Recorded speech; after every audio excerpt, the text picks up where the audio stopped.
By the time I enter my house, my whole face is red just from thinking about it. Interesting. Thankfully, no one seems to be around to question it. After a day like today, all I want to do is relax. A shower sounds nice. Let me see. Is it? Don't tell me Asami is also here. It's crazy, man. It's just crazy. After stripping out of my work clothes, I wrap a towel around my waist and head to the bathroom. The area outside the shower room is already a little warm and humid.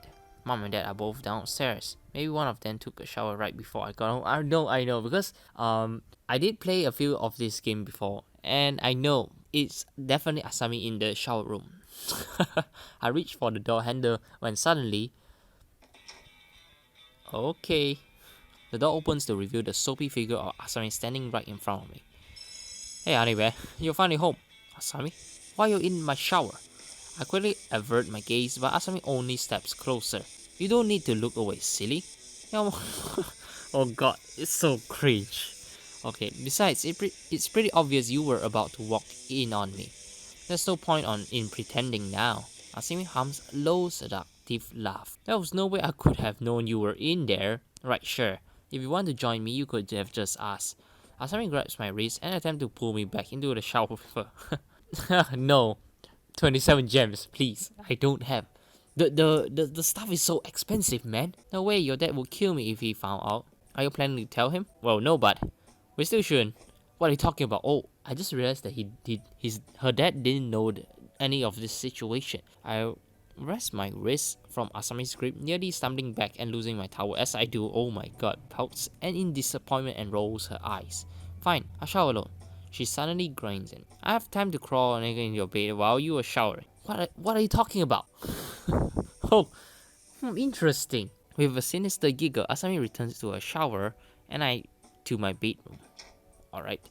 Once she is done, we swap places so I can clean myself up. Alright, I return to my bedroom to see Asami fully clothed and sitting on my bed. Okay, thank god. She idly looks through my game collection when she turns to me with another of those menacing grin. There you are. Immediately she lay back, inviting me in an open arms. Smirking, I crawl into bed and join her.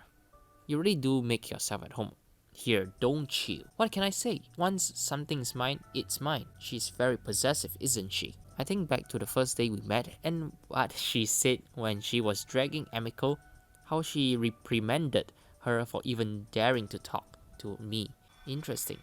My thoughts shift to Emiko and what she told me earlier. It's a long shot, but maybe Asami can help. Hey, listen, I know you're going to hate me for bringing her up, but I need to talk to you about Emiko. Run on cue, Asami's attitude shift to one of extreme hostility. Again?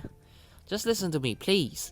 She's really bad. She's really in a bad situation, and your dad is kind of responsible in this, okay? He's going after her because of me, and because of you? What are you doing with her, Mike? Nothing. That's the thing. He's getting mad at her and threatening to fire her just for being in the same room as me. Well, maybe she should find somewhere else to work then. Asami sneers disdainfully. Asami, why do you hate Emiko so much? Do you have any idea what the poor girl has to put up with in her life? Or why she might need this job? Emiko needs to work to support the family, Asami. Her mother is sick and in the hospital. She relies on her paycheck to cover those medical bills. I would have thought that you of people could understand that. The mention of Emiko's mother stuns Asami into a shocked silence. Her bottom lip starts to quiver. Every time you and your dad mess with her, you are just making her already difficult life that much harder. Do you even think about anyone other than yourself? Asami's face contorts with a myriad of conflicting emotions, unsure of how to respond.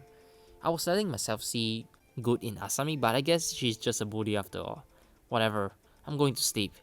With half Asami flopped down onto the bed as far away from me as possible with her back. Well, she is clearly not happy. With her shutting down completely, there's nothing more I can do. I feel sick to my stomach.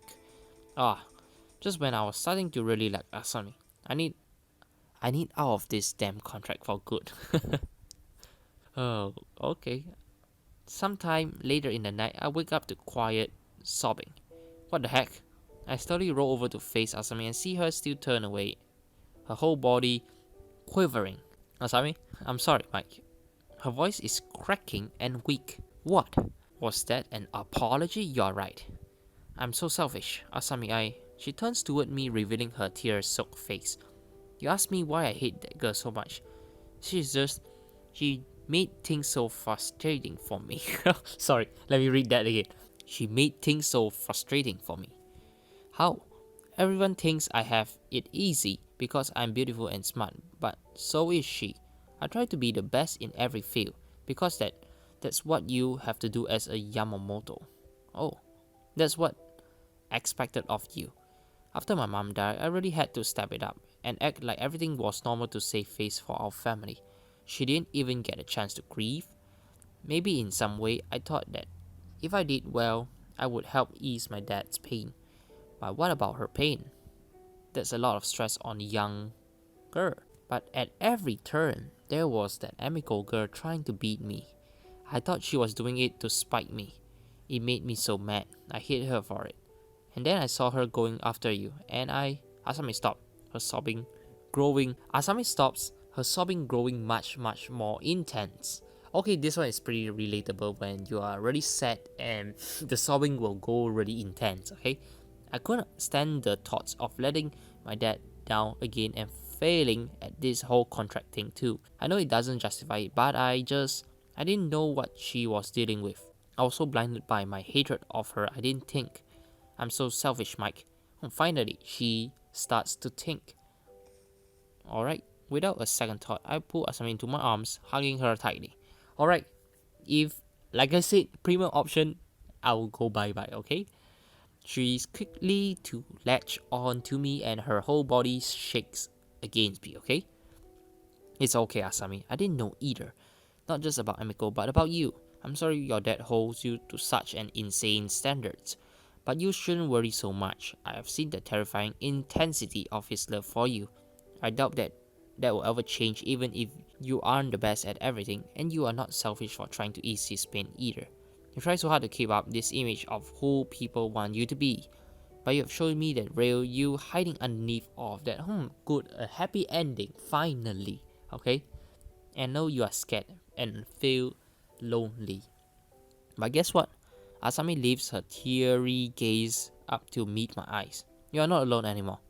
You don't need to live your life to please other people or to get them to stay. I see. We are reaching to a point where, the game is going to end, I believe.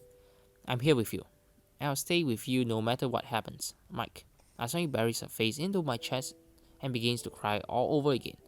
I lift my hand up to cradle her head, gently rocking her back and forth, okay? I promise. Interesting, you promise? Then what about Hisa and what about Emiko?